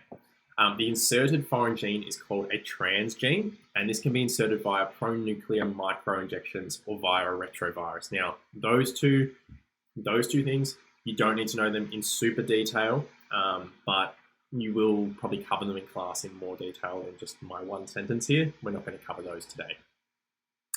Therefore, every transgenic organism is also a genetically modified organism, but not all genetically modified organisms are transgenic. So all GMOs, so all transgenic organisms are GMOs, but not all GMOs are transgenic organisms. Now, a really common example of this that's popped up on exams multiple times is Bt cotton. So essentially, cotton plants have always been really vulnerable to insects, and they destroy the cotton buds. So they love laying in them, they love utilizing them, so they destroy the cotton buds. In 1966, Bt cotton was created, and it was using an agrobacterium as a vector. And essentially, what happened was the CRY1AC gene was inserted into the cotton plants via this bacterium. And essentially, this gene encoded for a protein that acted as a natural insecticide against leaf-eating caterpillars. So essentially, the caterpillars couldn't eat it because it was like an insecticide. If they ate it, they died. So it's kind of like they started producing their own poison. So when looking at this example, think about it. You've now got to think about a couple of things. Is this a GMO? Is this transgenic? It's definitely a GMO, and it's definitely transgenic. It's come from a bacteria. It's come from a different species. How was it created? Well, it was created using a vector from an agrobacterium. The exact specifics of it, there's not enough information at this point here. You'll be given that information if it's needed to talk about. And then what are the ethical, social, and biological pros and cons? And you might say to me, are you in an ethics class? Damn right you are. You are in an ethics class. In all seriousness, this is really high yield. And in the past, and this comes up a lot. It seems like they've sort of de-escalated how much it makes up the study design in this new study design, but it still has seemed in the last two exams like they're asking questions just as much on it. So as much as they're not as big, broad dot points, they seem to still be asking just as many questions on it. So it does come up. And essentially what they are talking about is they want you to consider the positives and the negatives, and what about if it's neutral? Now, there are three things you're going to talk about. You're going to talk about an ethical, you're going to talk about a social, and you're going to talk about a biological. So, ethical. Ethical is essentially you need to discuss that you are playing God without actually saying playing God. If you say playing God in a question, you are wrong. But if you discuss playing God without actually saying playing God, you win. It's such a weird phenomenon. And it's such a weird way of, these questions are weird. And it's just how ethics works. I've sat through many ethics classes in my medical degree, and it's essentially how this is discussed. You need to be able to discuss, and it's something you'll learn throughout your classes, discussing ethical considerations without saying, we're playing God, and we don't want to do that. You just don't want to, you cannot say that. Socially, you need to think about money and power. So you need to think about you need to put on like a political mindset. If I make a GMO, which makes me produce double yielding my crops, I bring double the crops in. But what happens is I make it really expensive. What if it's really expensive to make, and therefore only the rich farmers can now get it? I'm making the rich richer, and I'm making the poor poorer. That's something you want to think about. That's literally what you want to think about. You want to think about money and power. So it's really, really interesting. It's like, I don't know if any of you probably haven't, when is MA 15 plus? So you're all 15 plus likely, but something like Succession on like HBO. It's like that. It's all about money and power, and you need to think about what are the economical and political considerations that are going to come up from it. So always think about like the farmers, who's going to be able to access it, or what's going to happen with it, etc. And then biological is you've got to think about like natural and artificial selection and like genetic diversity. If I'm removing all the genetic diversity and then we have a sudden climate difference, or we have a change in our climate that's so drastic, and then we essentially lead ourselves to sort of a mass extinction of that plant. Or if we destroy all of the insects, all of this one pest insect, but what does that do to the food chain? Does that then destroy another insect that ate off it, and then we have a massive food chain sort of collapse? So you've got to think about the biological considerations from these things. So you're thinking very much outside the box in this. And yes, you are pretty much in an ethics class when you're thinking about this stuff. And it's a bit frustrating. They're not the most fun questions, but you do need to do them. So please do spend some time on them. You need to go through exams and sort of see how these questions are put on the page, and how they also do their VCAR responses. So you can look at the answers for those exams and go, oh, that's actually how they expected you to answer it. because VCAR has a very sort of specific ways of wanting you to discuss it. So with that, we have about 40 minutes left. Let's jump into Area Study 2, which is all about how are biochemical pathways regulated. So essentially in this part, we've got, our first part is essentially the regulation of biochemical pathways in photosynthesis and cellular respiration. Now, again, I'm hoping a lot of this is revision because you will have gone through this already. So essentially this area of study gets a lot larger than this. It goes into some biological pathways and it goes into some really specific functions. We are not going to cover that. All we're going to cover today is photosynthesis and cellular respiration and how the enzymes work within those as well. That's all we're going to cover today. You can see it at the bottom of our page. We're going to go through enzyme basics first, and then we're going to go through photosynthesis, and then we're going to go through cellular respiration. And that is all we're going to go through. We're not going to go through anything more than that on the basis of I don't want to sort of overdo Area of Study 2, considering it's quite large and it's probably pretty far away for you. A lot of you won't cover a lot of this stuff until the start of term 2, which is when this lecture comes out. It'll be the middle of January. Term 2 isn't until April, so you're pretty far away from it. So I don't want to sort of go through too much content. So a lot of this stuff we're actually going to go through is more revision. Some of this enzyme stuff is new, but a lot of the photosynthesis and cellular respiration is revision. So it's really good because it's covering up from year 11. That was my name. So let's move into enzyme basics. So let's start off with, firstly, let's talk about these enzymes that are just the basics within our pathway. So first of all, what is an enzyme? I'm sure you know it by now, but it's a biological catalyst. It's a protein that lowers activation energy for a reaction, thereby increasing the reaction rate. Now, really important, how does it lower activation energy? There is a specific wording you need to put on a page, and that specific wording is that it lowers activation energy by providing an alternative reaction pathway. You do not want to say that it lowers the original pathway. It does not. It provides an alternative reaction pathway. Really important wording. Alternative reaction pathway. Super duper important wording. You need to know that wording. So that's super important wording. From here, we then want to discuss our coenzymes. Also, enzymes are really specific to one substrate. They only really do one substrate. Coenzymes are small organic molecules that assist enzymes in their function. So some reactions require additional factors, like they require a little bit additional energy or electrons, etc. So pairs you need to know are things like NAD plus NADH. So that has a proton. So H plus is H is a proton. NADP plus NADPH. That's just the plant version of NAD. So NAD is in humans, NADP is in plants, and then something such as ATP and ADP plus PI, which is inorganic phosphate, is essentially our ATP that we use in our body.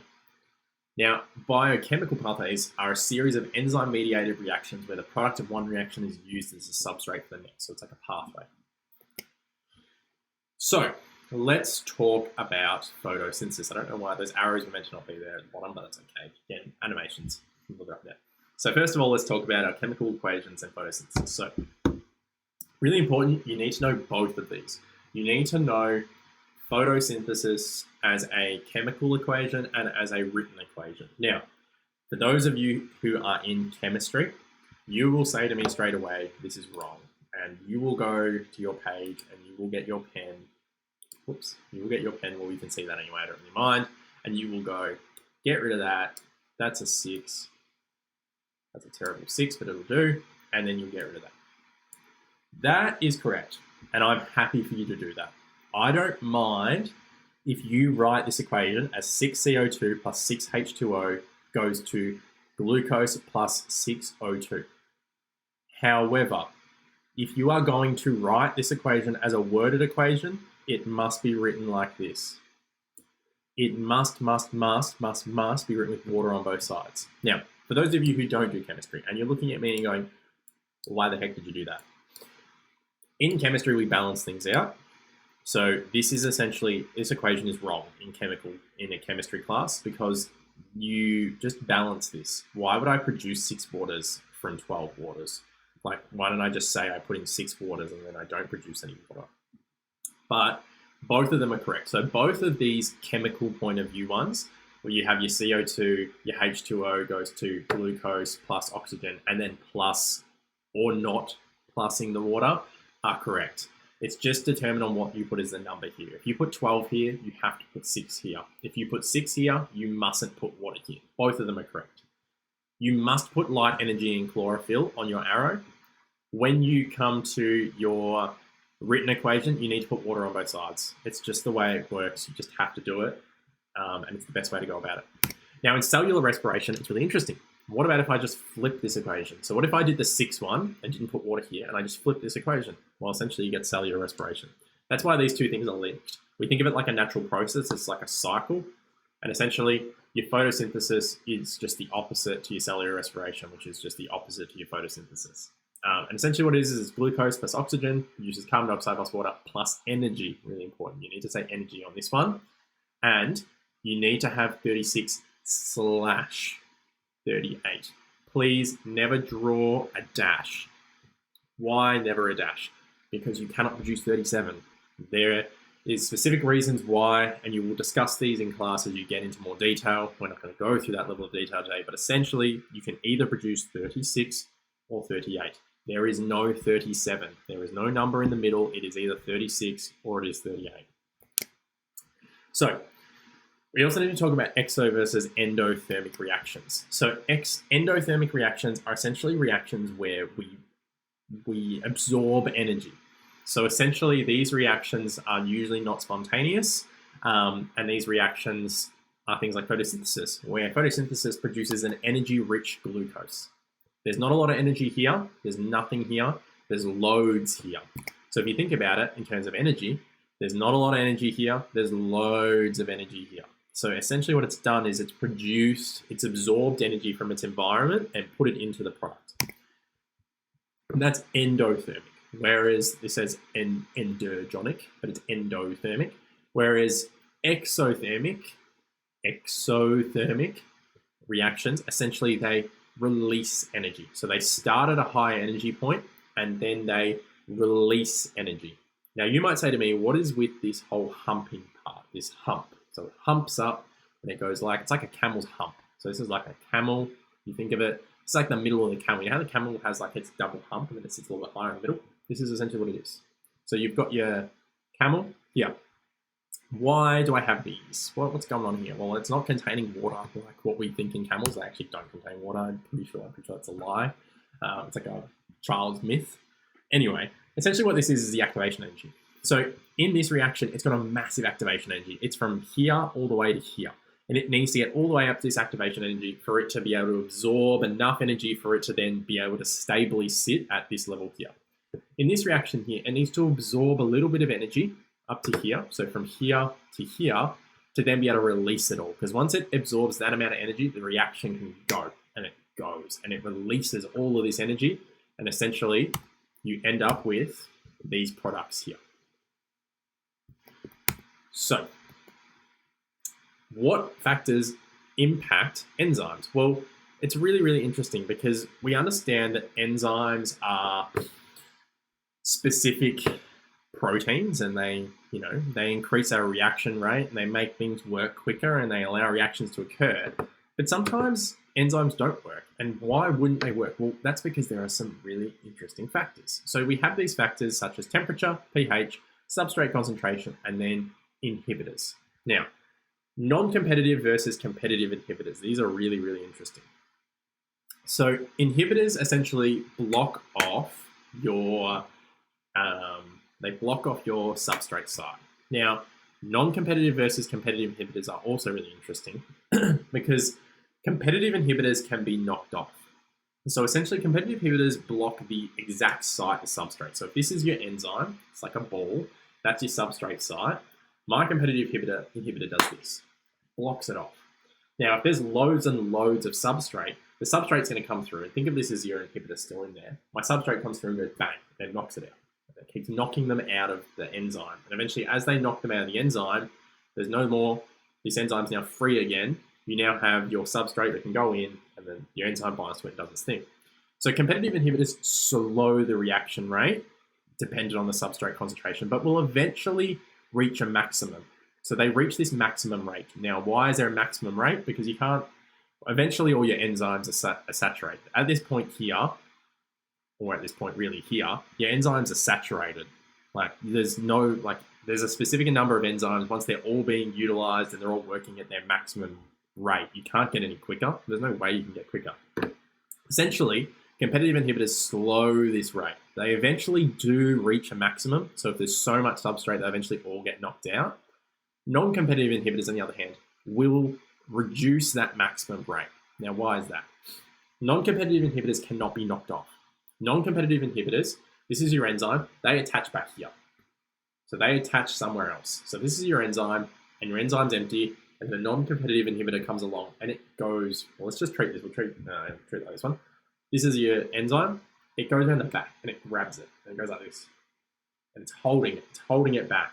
And essentially your substrate comes along, so our substrate was like this, and this wants to close in on it. It wants to go like this and work through it. But it's being held back. It cannot do it. And this substrate has no way of knocking that off because it can only go into this area here. It can't go here. So this holding it back, the substrate has no ability to knock it off. So therefore, non-competitive inhibitors, no matter what the substrate concentration is, they're never going to reach max potential because those enzymes, so we've added some non-competitive inhibitor in, it's been able to cover maybe half the enzymes, therefore the reaction rate is halved because half the enzymes are now useless. This is now your new max rate. It can no longer get any quicker because half your enzymes are completely useless. Now, the other factors that have affected are temperature. So I'm hoping that this was covered in Unit 1 too, but temperature affects proteins, and essentially proteins denature. And so denaturing means they break their tertiary and their quaternary structure. So they break their specific 3D shape. And essentially what happens is when temperature is increased above what they want, the protein, those bonds in that quaternary and that tertiary structure, they break and we denature. And the enzyme can no longer work. Even if you cool back down to the optimal temperature, so this is your optimal temperature over here, you can never ever go back to this. This has been denatured. As soon as it goes past here and hits about this point here and divots down, this enzyme is gone. You will never be able to use that enzyme again. It will usually be broken down into its amino acids and the amino acids will be reused. However, on the other side of things, if you cool down, essentially your protein or your enzyme, it starts to shrivel up a little bit, it starts to shrink a little bit because it starts to join in on itself, but it also just starts to slow. There's no energy available, so it can't really do its job. When there's no energy available, it's not able to produce a different pathway, and it just cannot do its job, and therefore it just doesn't work. But if you heat it back up, it's fine. It goes back to what it wants to do. So you can heat it back up and go back to its optimal temperature and it'll work again. But when it's cooled, it doesn't really work all that well. pH, on the other hand, no matter what you do to the pH, up or down, it denatures. Getting more acidic, getting more basic, doesn't matter. It's going to break it down. Now, if you look at this is a really interesting example. Salivary amylase is found in your mouth. Pepsin is found in your stomach. Now, notice how pepsin has an ideal pH of about 1 or 2, whereas salivary amylase has an ideal pH of around 6 or 7. That's because they're in different areas of the body that have different pHs. Your mouth is quite neutral. Therefore, salivary amylase wants to be in a neutral environment, so it works well in your mouth. Pepsin, on the other hand, wants to be in a really acidic environment. Where's an acidic environment in your body? Your stomach. Your stomach is really acidic. Therefore, your pepsin works well in your stomach, doesn't really work very well anywhere else. And then substrate concentration. So obviously, as we discussed in the earlier one, you can reach this saturation point where there's so much substrate that all the enzymes are working and it plateaus. But essentially, as you increase the substrate concentration, your enzymes should eventually reach this point where they work as well as they can. You can also look at it as enzyme concentration. So if you have just a set amount of substrate and you keep adding enzymes, eventually you will reach this point where the rate doesn't get any quicker because you're using all the substrate. So even if you add in heaps more enzymes, you've got no more substrate to work with, so you can't make it any quicker. So that's sort of how you think about it in terms of that. So let's move into photosynthesis. So essentially, photosynthesis is the biological process of converting light energy into chemical energy. I'm hoping you've been through this a multitude of times and you know it pretty well. So plants convert that light energy into chemical energy by reducing carbon dioxide to glucose. This is achieved by harnessing the sun's light to convert CO2 into glucose, basically the opposite of cellular respiration. So where does this all occur? It occurs in the chloroplast. Now the chloroplast is green, and it's what actually makes your plants green. Now photosynthesis is split up into two stages. And the two stages are the light dependent and the light independent. And the light dependent occurs in the grana. Now the grana are these like stack structures, and they also get called thylakoids. So you'll hear them called the thylakoids. So these little individual coils are thylakoids, but the whole thing is a grana. And as it says here, this is a light dependent stage of photosynthesis since chlorophyll traps light. Now, chlorophyll is found in these grana. Now, the stroma, on the other hand, is the site of the light independent stage. Now, the stroma is just sort of like, think of it as like the cytoplasm for the chloroplast. The chloroplast is considered part of the endosymbiotic theory of organelles with mitochondria. If you haven't heard of that before, you will learn about it, but essentially the endosymbiotic theory suggests that mitochondria and chloroplast were never a part of our normal cells. So back when millions, billions of years ago, when it was just bacteria, the chloroplast and the mitochondria were individual bacteria. And eventually what happened is they sort of merged in with other bacteria, and that's how they ended up within our cells. And that's why they have their own little membranes, and some of them even have their own, well, we know mitochondria has its own DNA. So very interesting sort of theory. It's pretty accurate, and you will learn about it as you go through. But essentially, this is a very simplified diagram of what goes on. You've got your chloroplast, you've got your carbon dioxide goes in. But essentially, to be honest, I should start with your light dependent. The light stage is nicer to start with as much as it's a cycle. You have the light go in, you've got water going in, and essentially what happens is the light and water goes in, it's absorbed in the thylakoid, and it utilizes this light and this water, and it produces O2. So it breaks off these H pluses, and O2 is a byproduct. It doesn't want the O2. It's like, oh, I don't need you. So it kicks out O2. So it's actually how plants produce oxygen. So they produce O2 gas and they kick it out. They don't want it. They take those H pluses and they join them onto NADP+. So that NADP+ becomes NADPH. So now you've got protons or hydrogen ions moving over to the stroma. So they get kicked out. You also produce some energy in here. You also produce some ADP. So some ADP from the breaking down of the water from the light energy is released. So that energy is absorbed into the ADP plus PI. So you get some ATP. That ATP goes over to the stroma as well. Now what happens is you've got this carbon dioxide and you've got a whole bunch of ATP. The plant might have used a little bit of it, but it's got a whole bunch of it. And it's like, I don't really need this. What am I going to do with it? Well, what it does is it utilizes it with the hydrogens and with the carbon dioxides to produce glucose. It's a much better way of storing energy. So instead of putting it into the carbon dioxide, it makes a new molecule called glucose, and that's in the stroma. So essentially your light dependent stage looks like this. It's dependent on light. It's dependent on light. It splits a water molecule. You get oxygen gas, you get NADPH, you get ATP. They move over to the light independent. The light independent happens in the stroma in a series of reactions that are very similar to the Krebs cycle. Essentially what happens is the ATP produced from the light dependent drives this reaction, and you end up with a glucose molecule produced. And then you have that ADP and the NADP+ go back to the light dependent stage. So this is all a cycle. This is not one way, it's a cycle. If the light dependent stage stops working, such as at night, the light independent stage stops working. If your light independent stage stops working because there's no CO2 available for some odd reason, your light dependent stage won't occur because you're not getting any ADP or any NADP+ going back. It's not available, so it won't work. Now, there's a really important enzyme in this called ribisco. You will discuss this in a lot of detail in this topic. We have one very brief slide on it, but you will go into a lot more detail on ribisco. But essentially, it's an important enzyme in the light independent stage of photosynthesis. Now, you do need to know the inputs and the outputs and the sites. This is a really good sort of table. You can always go back and look at this as a little bit of revision. So then there is ribisco. So ribisco is really, really detailed. It's a whole dot point, so you need to know a fair bit about it. But essentially, just as a very quick overview, it's an important enzyme in the light independent stage. We'll discuss this. Essentially what it does is it can bind to both CO2 and O2 due to structural similarities. So it's a very special enzyme that, in a sense, usually enzymes can only bind to one substrate, but this one can bind to two because they're very structurally similar. And then ribisco will bind to whichever has a higher concentration, so which is more competitive. So if there's more O2 or there's more CO2, it'll bind to it. Thus, if we have increases in O2 over CO2, it won't be able to bind and the light independent stage slows. So what that means is that it wants to bind to CO2. Ribisco is really, really important, and it breaks down, it's part of the CO2 breaking down stage. However, if there is too much O2, it will bind to the O2.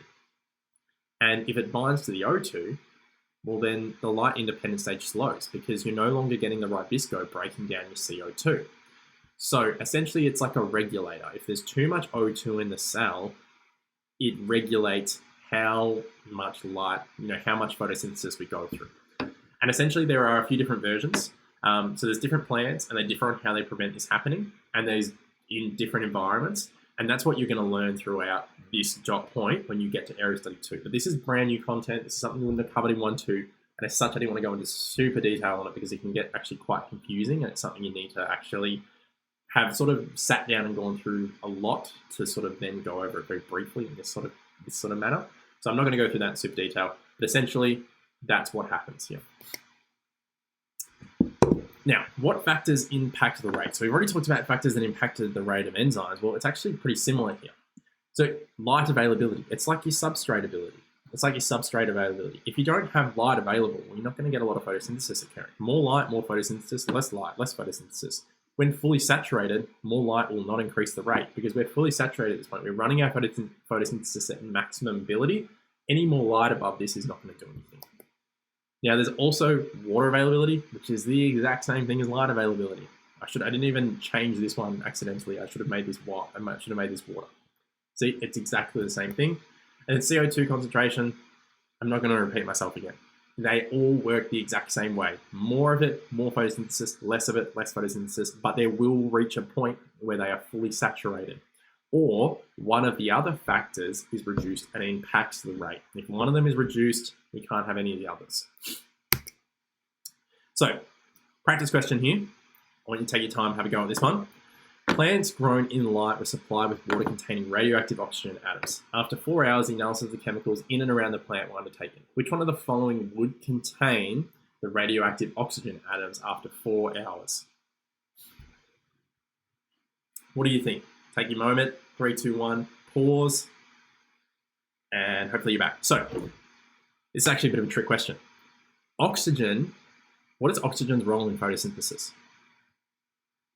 It doesn't have a role. It's a byproduct. The plants actually don't want it. They don't like the oxygen being there, so they want it gone. But given that the oxygen is a byproduct and they don't actually want it there, it doesn't actually go into photosynthesis. So therefore, it's just going to stay in the oxygen.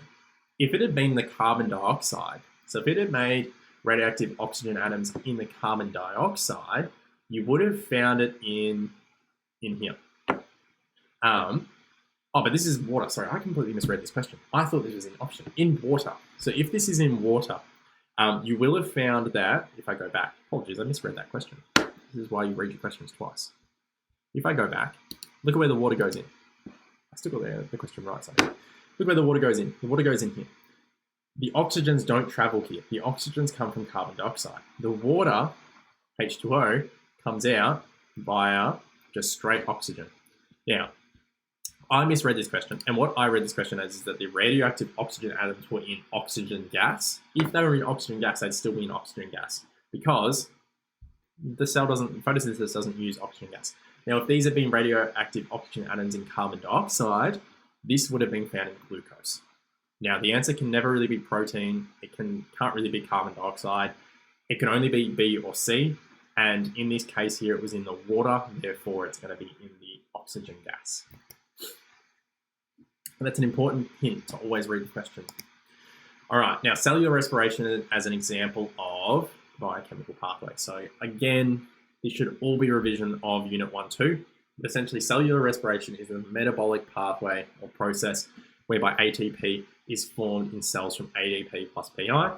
And essentially, this is what we use. This is where we use glucose as a fuel. And there's two forms in humans. We have aerobic and we have anaerobic. So aerobic is essentially where we require oxygen. So it's what I'm doing right now. I'm breathing in oxygen. I'm working. Anaerobic is where we don't use oxygen. It doesn't produce a lot of ATP. It's really quick. Essentially, you will only do this when you're under extreme exhaustion, like if you're going for a run, or if you're like sprinting. Usually, when you sprint, that first couple of seconds, it's usually like 3 or 4 seconds, your oxygen isn't getting around quick enough, so you're working off anaerobically. Eventually, your body sort of compensates and your oxygen moves quicker. That's when your heart rate increases. But essentially, anaerobic respiration is where you don't have oxygen available, you don't use oxygen, and you produce very little ATP for the same amount of glucose, whereas aerobic is a lot slower, but it produces loads of ATP. So we'll start with aerobic respiration. It occurs in 3 processes. So the first one is glycolysis. So glycolysis occurs in the systole of the cell and is essentially an anaerobic process, but it starts off both aerobic and anaerobic respiration. So it's part of both. So since we're talking about aerobic respiration, we're going to discuss it in an aerobic sense. This is part of aerobic. It's also part of anaerobic. It's the first step for both. It's a simple process. It's where 6-carbon glucose enters. So remember that glucose has 6 carbons in it, so it's C6, and 2 3-carbon pyruvates exit. So the glucose goes in and 2 pyruvates exit. So essentially gets split in half. And in splitting it in half, you get 2 ADP as yield, as well as some NADH. That should be ATP for some reason. I don't know why that's ADP. I've absolutely butchered that. Give me 1 second. Where is this? ATP. ATP. You should get 2 ATP. I don't know why it says ADP. I think I've just butchered that. I was obviously... I remember I produced these slides last year, and I think I made this error last year, and I forgot to fix it afterwards. I do apologize. That should say ATP, not ADP. So now with each of those pyruvate, you need to enter the Krebs cycle. So from this, so really important, from this, what you've produced is 2 pyruvate, you've produced 2 ATP, and you've produced a bit of NADH. From here, you go to the Krebs cycle. Now, each of those pyruvates is converted to acetyl-CoA. Now, this is in what we refer to this as the link reaction. Now, the link reaction is part of the Krebs cycle for the sake of VCE. Outside of VCE, the link reaction is its own thing, but for the sake of VCE, we call it part of the Krebs cycle. So the link reaction is part of the Krebs cycle. Essentially, step 2 of this is when the acetyl-CoA enters the Krebs cycle, and the Krebs cycle occurs in the mitochondrial matrix. And essentially each turn, because remember there's 2 acetyl-CoA, essentially each of these acetyl-CoA, really importantly, they give rise to 2 CO2, 1 ADP, 3 NADH, and 1 FADH2, which means you get double that because 2 acetyl-CoA go in, because remember you have 2 acetyl-CoA come out and you have 1 CO2 come out. So that's because remember you have each pyruvate. So you get 2 pyruvate going in, so you get 2 of these, and 2 of these come out of the link reaction. And then you have 2 acetyl-CoA go in, so you get 4 of these, 2 of these, 6 of these, 1 of these, 2 of these coming out. And then at the end, all your carbons are gone at this point because all your CO2s have been released. What happens now is all of those hydrogens that were left go into this, which is the electron transport chain. Now, the ETC is super confusing, but I've tried to animate it to make it as simple as possible. If you're still confused, it's okay. It's going to take a couple of explanations to get your head around it. I don't expect you to understand it fully today. Essentially, what you've got is these electrons are released. So you've got hydrogens and electrons released. So NADH releases both hydrogens and electrons. Now, these electrons move through the membrane. So this occurs at the membrane of the mitochondria, or the cristae. The electrons move across, and they start to move across this membrane. And as they move across this membrane, they produce a charged sort of area. So there's a charged area because electrons are negative. That charged area forces these hydrogens to move through. And these hydrogens then go in between this double membrane because they want to get in here, and they move along. But then they reach this ATP synthase. And this ATP synthase doesn't want hydrogens in this area. So it pumps them through. And as it pumps them through, it produces ATP. Now, ATP, there's lots of ATP that's produced from the electron transport chain. These hydrogens that then come through here then join on with oxygen gas that you've breathed in, and they produce H2O. And it's how you have H2O produced as a byproduct. And essentially, this is a really big diagram that shows each of those. So your glycolysis, your Krebs, your electron, your complete aerobic, and then it also shows you anaerobic, which we'll discuss in 1 second. So inputs and outputs, as you can see. Now, factors that impact rate, it's literally the exact same thing as photosynthesis. If you add more, you're gonna get more. If you add less, you're gonna get less. And if you saturate the program, it's not gonna get any quicker. Now, anaerobic respiration. Metabolic, it's a metabolic pathway that follows the absence of oxygen or the absence of mitochondria, either one, because in red blood cells, you don't have mitochondria. So it actually, in red blood cells, even if oxygen is present, it's still going to do this anaerobic pathway. Now, this occurs in the systole. And what happens is you had your glycolysis. So this is glycolysis. So this is part of your anaerobic pathway as well. So you have your glycolysis, your glucose comes in, your 2 ATP comes out. And then what comes out of there is in animals, it then goes into the systole and it does this process where it produces 2 lactate or lactic acid, as we like to know it, and NAD+. In yeasts or fungi, it produces 2 ethanol. Now, ethanol is harmful to our body. It's just like drinking alcohol, and therefore your body doesn't produce ethanol, and that's why animals don't actively produce ethanol. They produce lactate instead. However, yeast and stuff, it's not deadly, so they produce ethanol. They also produce CO2, and they produce NAD+. So essentially in this stage is just glycolysis, and then the cell processes the product. It can't keep pyruvate around. Pyruvate's actually toxic if it just hangs around. So that's why in the body we produce lactic acid. Now, when we start to breathe in oxygen, your body then starts to remove that lactic acid. It starts to pump that lactic acid back through, and then it does the Krebs cycle and so forth. It converts lactic acid back into pyruvate and then does the aerobic pathway. So the aerobic pathway will always occur. It has to occur, but you can sort of pause it in a sense, in the anaerobic sense. Now, you will 100% do a practical with yeast and measure CO2 and ethanol. Every class does it. It just happens. So there is no doubt in my mind that at some point in time, you will do a practical where you will look at ethanol and CO2 that is produced when you put glucose in an anaerobic environment with yeasts. It's quite a cool thing. And it's sort of how we produce like bioethanols and so forth. But that's exactly what goes on there. So a couple of practice questions now. We've got here first one. A graph below shows the growth rate of different types of bacteria when the bacteria are exposed to varying concentrations of atmospheric oxygen. Based on your knowledge and the information in the graph, which of the following statements is true? I want you to have a go at this. Take your time. It shouldn't take you more than maybe like 2 or 3 minutes, but it is a little bit of a ready. You need to read through it. It is a little bit of more of an extensive multiple choice question. So please take your time. 3, 2, 1, pause. And hopefully you're back. So it says, based on your knowledge and information in the graph, which one of the following statements is true? My tip with these questions is to go through and say, all right, true or false, true or false, true or false, true or false. So just go through it. We'll start with that. Bacteria R, which is the solid line. Bacteria R has a growth rate of 100% at 0, and then as soon as oxygen's increased, it dies off. Bacteria are unable to carry out anaerobic respiration. Well, clearly they are. They work best at anaerobic. As soon as oxygen's available, it's toxic to them. So A is wrong. B, bacteria U are poisoned by high concentrations of bacteria. So bacteria U is this one here. No, that is completely wrong. The higher the concentration, the better. So bacteria U really wants high concentration oxygen, so B is wrong. C, bacteria S are able to carry out both aerobic and anaerobic. Bacteria S is this dotted one. It's at 100% the whole time. So even when there's no oxygen, it works. Even when there's lots of oxygen, it works. I'd say C is correct. Let's just check D. D, bacteria T are unable to carry out both aerobic and anaerobic respiration. Bacteria T does both. Like, as much as it's not great, it is able to carry out anaerobic and survive, but it does work better at higher levels of oxygen. So bacteria T can do both. So D is wrong. Your answer here is C.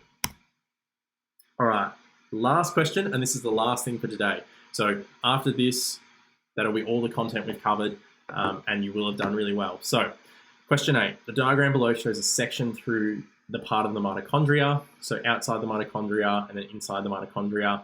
The sites of the pathways in the aerobic respiration are. So take a moment. This shouldn't take more than 30 seconds to a minute. You might have forgotten. If you've forgotten, feel free to flick back through the video or the slides. But take your time, 3, 2, 1, pause, and hopefully you're back. So with this question here, remember where each thing occurred. So remember glycolysis occurred in the systole, which is outside the mitochondria. So your glycolysis is at R, so it's not B or D, one of these two. And then the Krebs cycle is either S or at U. So remember the Krebs cycle occurs inside the mitochondrial matrix. So inside the mitochondrial matrix is inside this second membrane. So I would say it's U. And then the electron transport train is at T in both, which is correct. It's on the membrane, which is T. So therefore your answer here is C. All right, so really important. If you've got lingering questions from this, I really want you to check the chat. There will have been multiple questions throughout the premiere. Please make sure you look through it. If you have any other burning questions from it, please take it to the ATAR Notes forums or take it to your class with your teacher, or if you have any other ways of getting your questions answered, that's the best way to go about it. Otherwise, really good luck with the start of your year. And hopefully you smash it out, and hopefully I'll be seeing you at other points throughout the year. I'll probably be running a few of these lectures this year, particularly in chemistry and further as well, or general, sorry. But otherwise, good luck, and I'll see you throughout the year.